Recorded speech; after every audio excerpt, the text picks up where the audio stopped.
Hi, everyone, and welcome to tonight's virtual project information meeting for the 54th Avenue Roadway Improvements Project. I'm Tony Fabrizio with Pinellas County Communications. We scheduled this meeting for two reasons. First, we held an in-person public meeting about the project back in April that was not very well attended. So we wanted to give the community another opportunity to learn about the project and provide feedback while we're still in the study phase. Second, we're now further along in the study phase, and we've identified a staff recommended alternative from the 5 alternatives we have studied. We want to present that to you tonight and hear your questions and feedback. This meeting is being recorded and will be made available on the project website within a few days.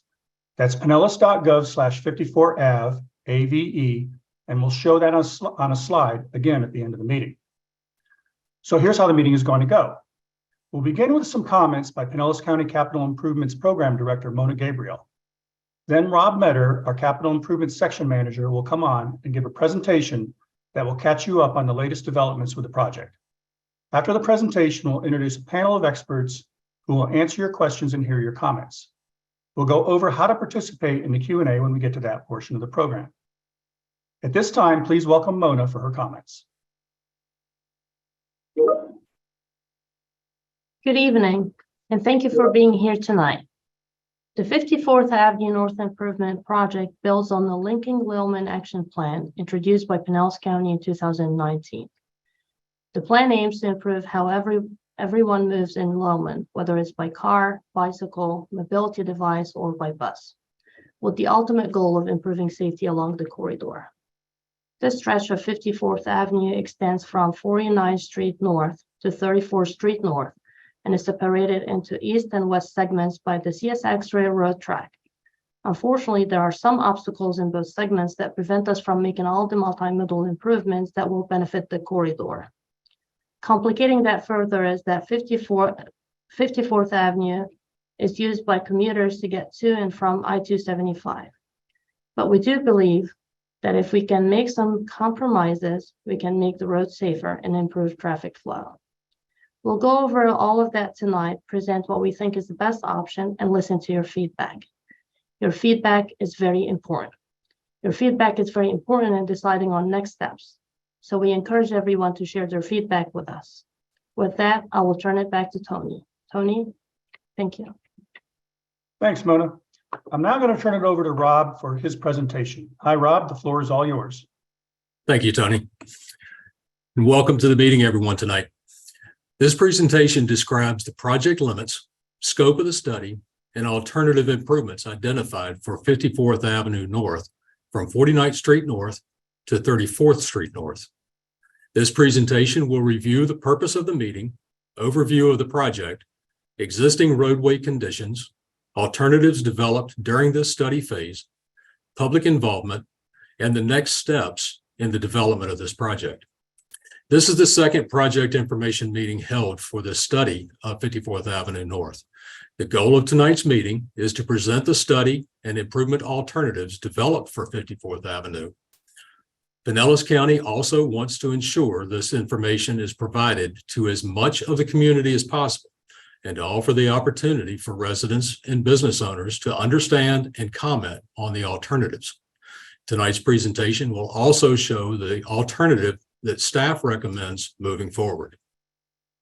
This segment of 54th Avenue North serves both single-family and commercial properties and is an important connector for local and regional traffic as it connects to multiple arterial roadways and Interstate 275.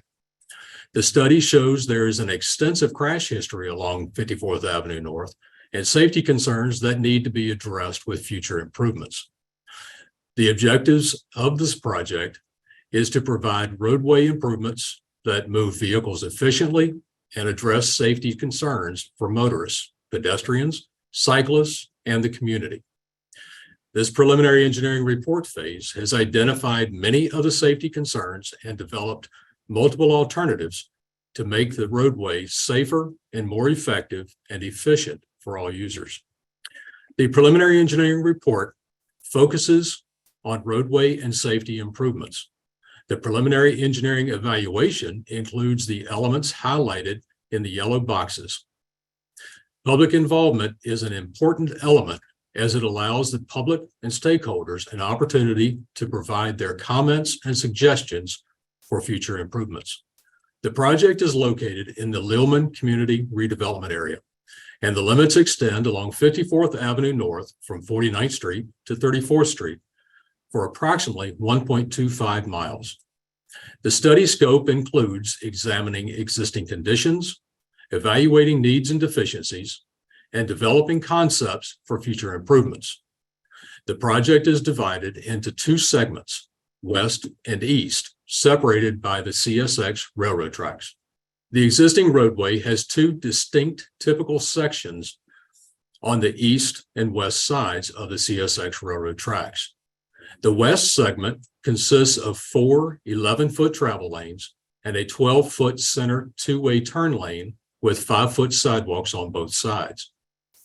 The east segment consists of four 11-foot travel lanes and no center two-way turn lane with 5-foot sidewalks on both sides. The posted speed for the corridor is 40 miles per hour, and the area has various land uses, driveways, a CSX railroad crossing, a fire station, and a county park. The project evaluates the roadway section, turning movements, safety, and pedestrian and bicycle needs. The roadway typical sections are divided by the CSX railroad tracks into the west and east segments. The following slides show typical sections for the west segment from 49th Street North to the railroad tracks. Alternative A for the west segment is the no-build alternative, meaning no changes would be made to the roadway. The existing roadway consists of four 11-foot travel lanes, a 12-foot center two-way turn lane, and 5-foot sidewalks on both sides. This is a rendering of Alternative A, the no-build alternative, showing the existing roadway condition and existing right-of-way. Alternative B for the west segment consists of a 10-foot multi-use path on the north, a mid-block crossing with a pedestrian refuge island, and an existing 5-foot sidewalk on the south. This is a rendering of Alternative B and shows the mid-block crossing with pedestrian refuge island and the existing right-of-way.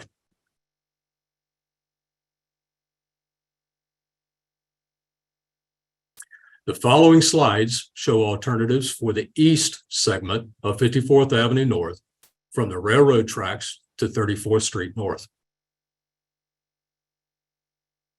Alternative A for the east segment, which is again the no-build alternative, shows the existing conditions of four 11-foot travel lanes and 5-foot sidewalks on both sides. This is a rendering of Alternative A, the no-build alternative, showing the existing roadway condition and existing right-of-way.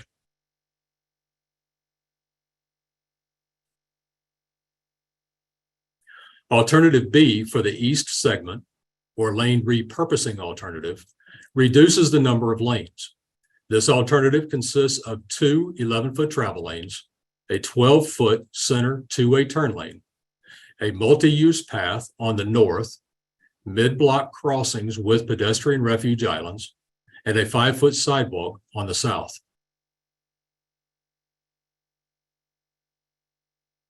This is a rendering of the Alternative B, the lane repurposing alternative, and shows the mid-block crossing with the pedestrian refuge island and existing right-of-way.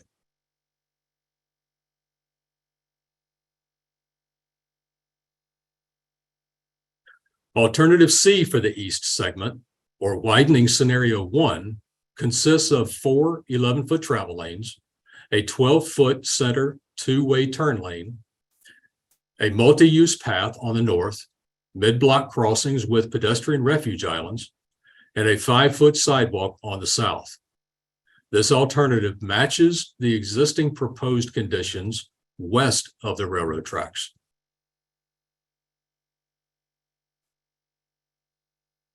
This is a rendering of Alternative C, or widening scenario 1, and shows the mid-block crossing with pedestrian refuge island and existing right-of-way.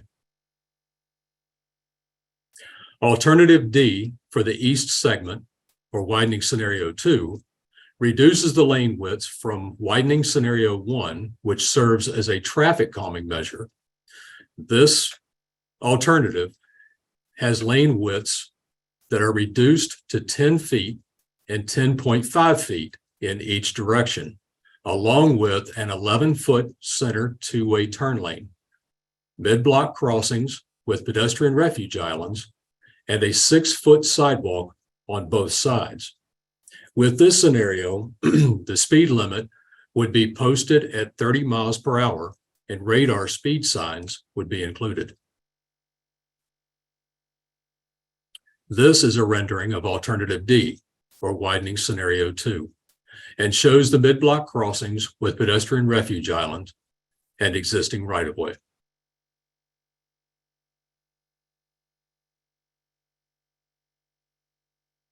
Alternative E for the east segment, or the unbalanced alternative, consists of 3 11-foot travel lanes, a 12-foot center two-way turn lane, mid-block crossings with pedestrian refuge islands, and a 6-foot sidewalk on both sides. For this alternative, there will be 2 lanes in the eastbound direction and 1 lane in the westbound direction.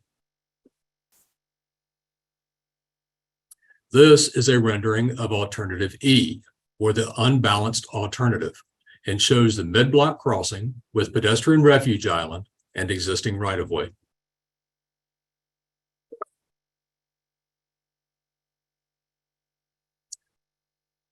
An evaluation matrix was developed for the alternatives.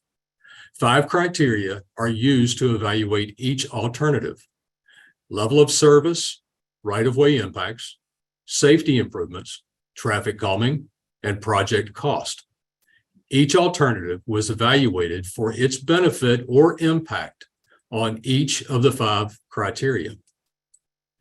The level of service was ranked from a decrease, meaning a more congested condition, to an increase, meaning an improved or less congested condition.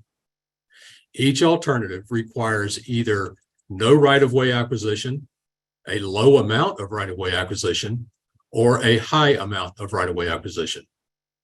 For safety improvements and traffic calming, each alternative was evaluated for its benefit to safety and the degree of traffic calming able to be implemented. Finally, each alternative had either no cost impact or ranged between a low project cost to a high project cost. As indicated earlier, this is the second project information meeting for this project. The first meeting was held at the Lillman Exchange on April 13th, 2023. While 3,500 postcards were mailed to property owners inviting them to the meeting, there were only 23 attendees, and we received only 12 written comments. This second meeting is being held to increase public awareness of the project and offer another opportunity for comments and questions. Comments received at the first project information meeting indicated a preference toward alternatives C and D. Concerns expressed in the comments received consisted of the need for safety improvements, sidewalk improvements, additional traffic signals, a bike path, speed reduction, and more speed enforcement. Though this is not a final determination, county staff recommends alternative D, widening scenario 2, be implemented for this project. This alternative reduces the lane widths and implements traffic calming. This alternative also provides the same roadway capacity as the existing roadway, improves safety, and minimizes the impact to private property. Pinellas County is seeking additional input from the public before moving forward. Public, community, and stakeholder input is very important in making this project a success, and we encourage your comments, suggestions, and questions. Pinellas County has created a project website to provide project information as the project moves forward. Any updates to the project will be posted on this website. You may contact the project manager, Elio Joseph, if you have any specific questions or need additional information. After tonight's meeting, any additional comments received will be reviewed, evaluated, and included in the preliminary engineering report final document. The preliminary engineering report will provide a recommended alternative, and that alternative will be advanced to design. Design is anticipated to take 24 months to complete. Once the amount of additional right-of-way needed for the project is defined, the right-of-way acquisition phase will begin. After completion of the design and permitting phase and right-of-way acquisition, construction can begin. Construction is estimated to take 24 months to complete. Thank you for joining us for tonight's presentation. We appreciate your interest and input in this project. Now I'll turn it back over to Tony. Thank you, Rob. Now we'll move into the portion of the program where we'll answer your questions and listen to your comments. Rob is going to stay on as a panelist, and I'll introduce the other panelists. When I introduce you, please turn on your camera and say hello. First, our project manager from Pinellas County Public Works, Elio Joseph. Hi, Elio. Hi, Tony. Thank you. Next up from the county's Capital Improvements Program Division as well, Jeff Antonacci. Hi, Jeff. Good evening, everyone. Next, our Transportation Division Director, Tom Washburn. Hi, Tom. Good evening, Tony. Good evening, everybody. We also have Chris Moore, our assistant to the county administrator for the Lellman for Lellman. Hi, Chris. Good evening, Tony. Hello, everybody. And we also have our consultant project manager from Pinoni, Peter Nikolov. Hi, Peter. Hello, everyone. Give me just a second here while I share a slide. For tonight's meeting, you'll have three ways to ask a question or offer a comment. First, you can type a question into the Q&A box and we'll read it aloud and answer it. Second, you can click on the raised hand icon to be placed into a queue to be called on to speak verbally. And third, if you phoned in, you can press *9 on your keypad to be placed into the same queue. For those of you who are new to Zoom, if you move your cursor to the bottom of the screen, you'll bring up a toolbar that includes the Q&A icon and the raised hand. The toolbar may actually be at the top of the screen if you're on a mobile device. Again, if you want to type your question, click on the Q&A button and type. If you want to speak, click on the raised hand. If you're having technical difficulties with Zoom, you can call in at the numbers shown on the screen. Our goal is to answer every question, and as we do that, we'll mix in typed questions, raised hands, and any call-ins that come in. Be respectful of everyone's time. Please limit your questions or comments to 3 minutes so that we can get to all of them. Please note that we're going to try to avoid answering duplicate questions. I have one more person to introduce, and that's Joan Rice from our Transportation Division. Joan is going to moderate the Q&A, and she'll also answer some of the questions. Hi, Joan. I'll hand it off to you now. Thank you, and welcome, everybody. We have our first question typed in already, and make sure you can go ahead and call in or type in, but I'll start with the first one. First one's going to go to Peter. Peter, what happens to the families that live on 54th Avenue East? 54th Avenue right at our front door, risking family lives.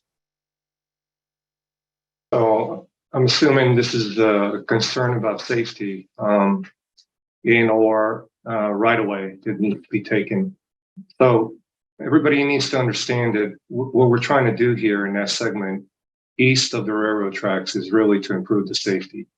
And the biggest concerns right now are that you don't have that center turn lane. And by providing that, you will eliminate a lot of the rear end collisions, side swipes, and people are going to be able to turn into their businesses and at home. And so that's really the priority of this project. But there's a balance of how we do that. So that's why we have looked at multiple alternatives and trying to balance the right-of-way impact. So some of the alternatives have a lot more impact, some of the alternatives have less impact. So all this is going to be factored in the final design on this project. And the difficulty, like mentioned earlier, we have only 60 feet to work in on that portion from the railroad tracks to 34th Street, whereas we have 100 feet from the railroad tracks to 49th Street. So the county is balancing everything in order to provide the safety improvements, but yet try to minimize impacts to the residents, your businesses, driveways, and turning movements. Thank you, Peter. And is there anybody here that has a question they'd like to raise their hand on? Oh, I have another question. Thank you, Mr. Lee. I'm going to pass this one over to Peter as well. With alternative D, is an 11-foot center lane a minimum requirement, i.e. not possible to go down to 10.5 all the way across? It's going to depend on the speed of the corridor and the actual typical section. And by the typical section, I mean how many lanes and widths of the lanes. But 11 foot is normally it's 12 feet, but you can go down to 11. 10 and a half is usually not done, but that's also a possibility. I mean, it's not excluded. From a standard in the industry, you would want to use 11, but there's always variations and exclusions that you can do. And somebody can make that call that you could go down to 10 and a half in a center turn line as well. Thank you, Peter. And I guess Mr. Lee has a follow-up question with that. That's just odd with a 10.5 foot next to a 10-foot lane. Maybe you could explain that, Peter. Yeah, so one of the reasons you wanted to have a little bit wider in the middle is because you are next to the 10-foot wide lane. And the 10 and a half on the outside by the curb, that's a minimum requirement because we have buses and there's a lot of bus stops through here. So in order for the bus to go through here, you need the 10 and a half. So that particular typical section is looking at what can we do to minimize, everything possible for the pavement width, still try to meet the corridor dynamics of the amount of capacity of traffic, and also meet the bus and vehicle turning movements in the corridor as well. Thank you very much. The next question is going to go to Jeff, please. Jeff, in regards to east of the railroad tracks, does the expansion of the sidewalk width expand by taking a foot from the road side or easement in front of the property side? Alternative D, what we're considering right now is we are proposing to hold the south right-of-way line and widen to the north. So we would take that extra foot out of the roadway side and widen to the north. Thank you. Does anybody have anything else that they would like to add? Because I don't see another question until somebody adds a question.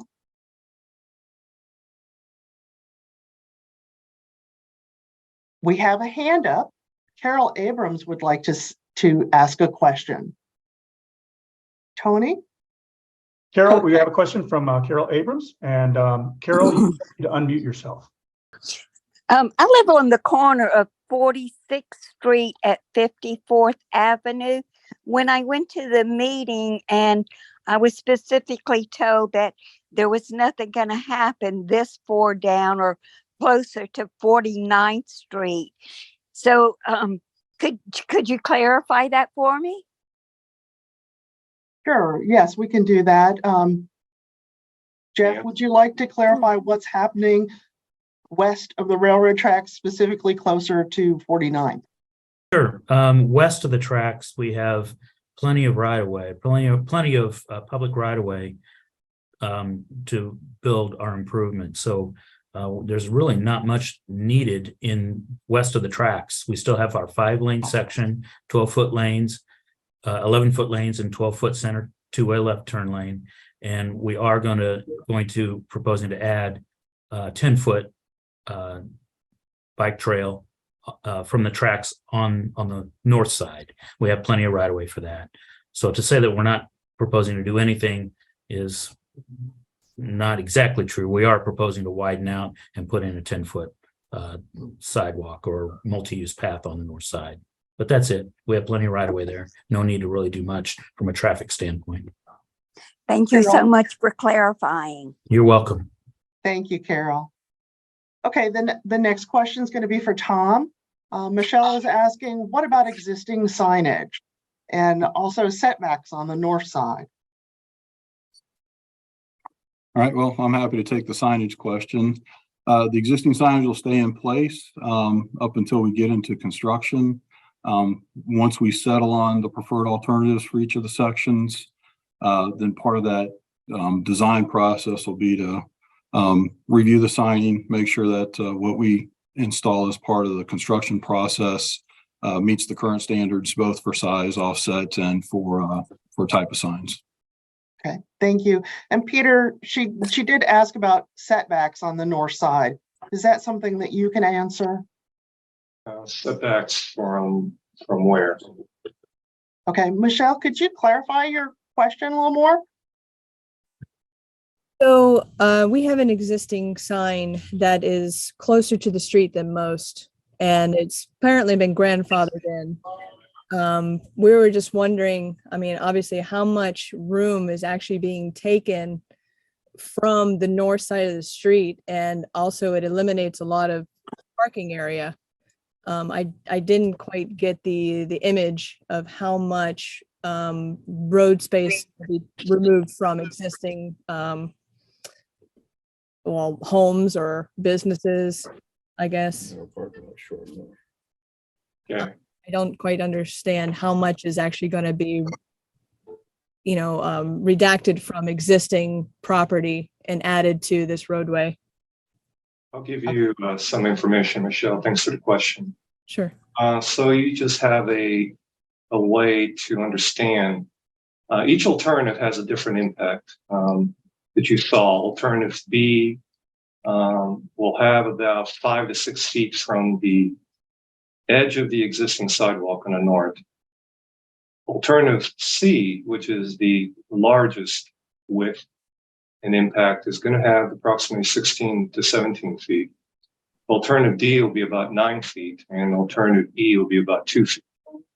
So it depends on the alternative that's selected. But keep in mind, alternative B reduces the number of lanes. So from a capacity standpoint, that really doesn't fit the corridor.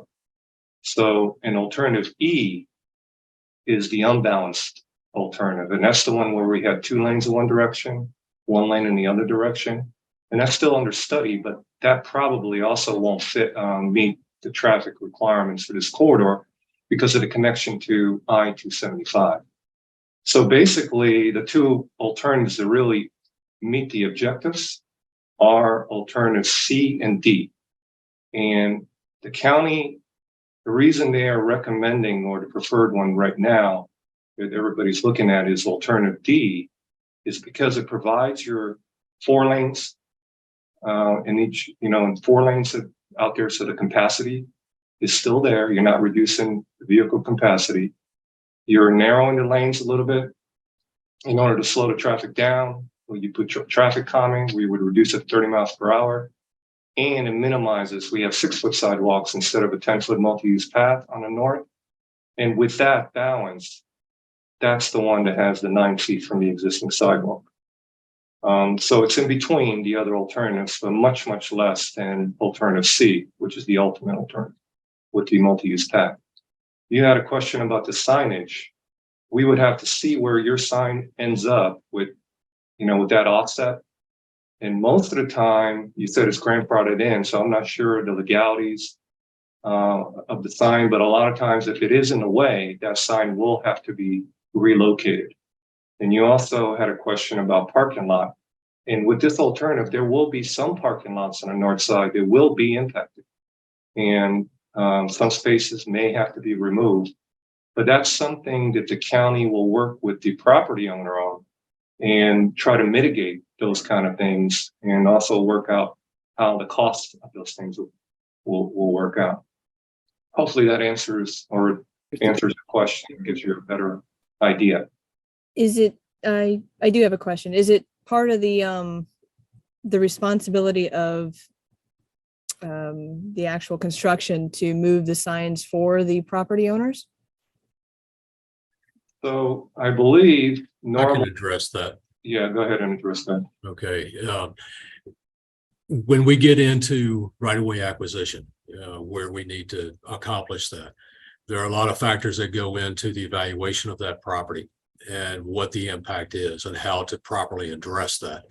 If signs, fences, things of that nature are impacted, then that will be calculated into the valuation of that property in terms of what the county would need to expend to purchase that additional right-of-way.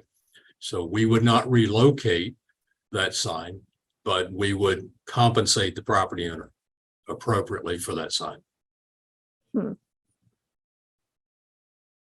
Does that answer your question for now? For now, yes. Okay. Well, you can always call Eliod. He's the project manager, and he can look specifically at your location and can go through all that information with you as well. Okay. But thank you. Thank you. Let me move on to the next question. Hold on. The next question is going to be for Jeff. Jeff, how many feet are being proposed to be taken from the homeowner's land on 54th Avenue East, taking our safety from the traffic and transients away? Well, alternative D, which is the preferred alternate of the county at this point in time, will take 9 feet as measured from the back of the existing sidewalk. That's a compromise because alternative C, which is the higher type alternative that we looked at, would take 16 feet. So 9 feet, if you went out and measured, it would be 9 feet from the back of the sidewalk. That's where we would propose to be the new right-of-way line on the north side. The south side would remain the same. Okay, thank you very much. Okay, and just for clarification, the numbers still are approximate. We're still trying to pin down the exact design, and once we pick the alternative, we'll know more exactly how many feet. I mean, down to the inch, right? Yeah, that's true. That's true. Okay. Okay. We're Well, still finalizing the exact design, but approximately 9 feet would give them a good idea. right. And I would think that it all depends on the location at the end towards US 19. Does it flare out possibly even more, or is it, you don't think that it'd be more than the 9 feet? No, I don't think it would be more than 9 feet. Okay. Thank you. Thank you. Hopefully would try to minimize that. Okay. So. I appreciate that. Okay. Does anybody else have a question for me? Either type it in or raise your hand or even phone call. Oh, we have something. Thank you. Oh, let's see. I think that I'm going to ask Rob this question because it's a little bit outside of the project itself. Is anything being done to regulate the transient population down 54th Avenue? And Chris might want to chime in too. Chris, do you want to go first? Or you want me to respond? Yeah, that's something that certainly we're aware of. We have a human services team that can sometimes assist those homeowners or those transient folks with services they need. And if folks are trespassing, the sheriff's office can always step in and help address that as well. Okay. Thank you, Chris. So do we have any more questions? John, we have a raised hand, and it's yes, great. David Mr. Lee. David, I'm going to unmute you, and then you're welcome to speak. Hey there, questions for Tom. And first, I just say it's nice to see a road project in Lillman that's increasing capacity. However minimal, it's nice to see 4 travel lanes going east and west. That's really nice to see. And I hope that on all 3 projects, 54th, 62nd, and 46th, that you keep an eye on vehicle type, because we lean very heavy on the trailers and heavy trucks. It's the type of work we do here for the rest of the county. So lane width does matter a lot here. And I was hoping, Tom, you could comment on designation of sidewalk versus bike path. It's been a little bit confusing on different projects. Seems like there's an obsession to call a path a bike path. And for us, if it's 4 feet, 5 feet, or 5.5 feet, we can still ride a bike on it. And that's what we do. But it seems like there's a certain point where you change and you get to call it a bike path, and then it counts for something more. So could you talk about that, how you designate that and why it matters to be able to call it a bike path versus just a sidewalk? Sure. Yeah, absolutely. Thanks for the question, David.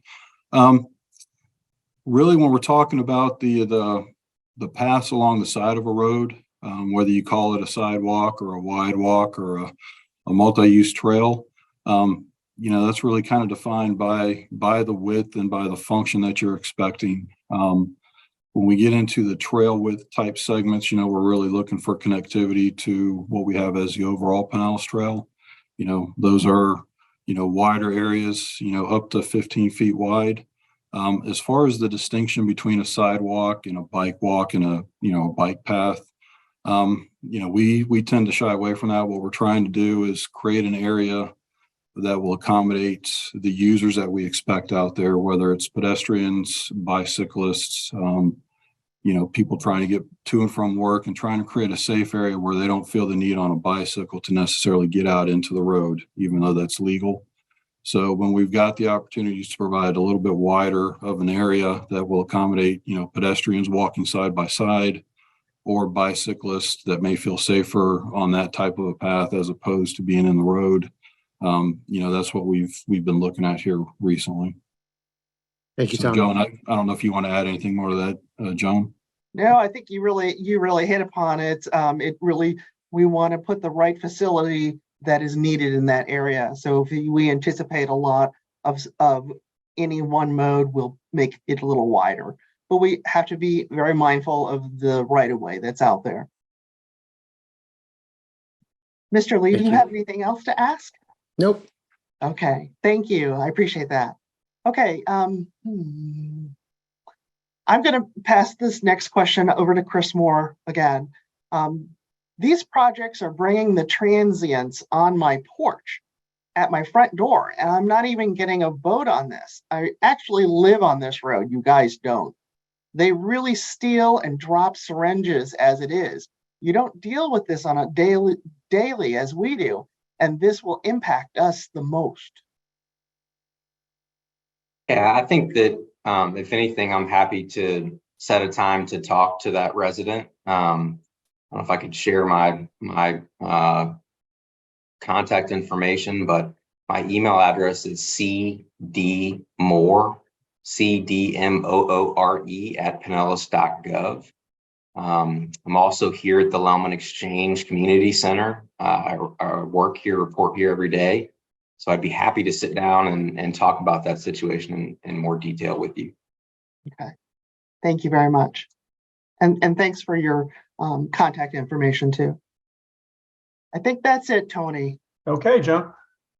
Thank you. So just to summarize, we've been discussing the 54th Avenue Roadway Improvements Project. You were able to watch a presentation about the project, and we answered your questions, heard your comments. As we mentioned earlier, the meeting was recorded and will be made available on the project website within a few days. Give that a week and it'll be up there. If you have additional questions or merely want to offer feedback, you can, as Joan mentioned, reach out to Elio by email or phone at the information that I'm about to show on the screen because I forgot to share it. Hang on a second. There we go. That's in case you can't see the screen, it's E Joseph, EJOSEPH at pinellas.gov, and his number is 727-464-4408. And since this meeting is ending earlier than the scheduled time of 7 p.m., we're going to leave up a slide directing anyone who signs in late to the project website. We hope you found the meeting informative, and we're glad you're able to join us tonight. Want to thank you and say have a great night and stay safe. Thank you.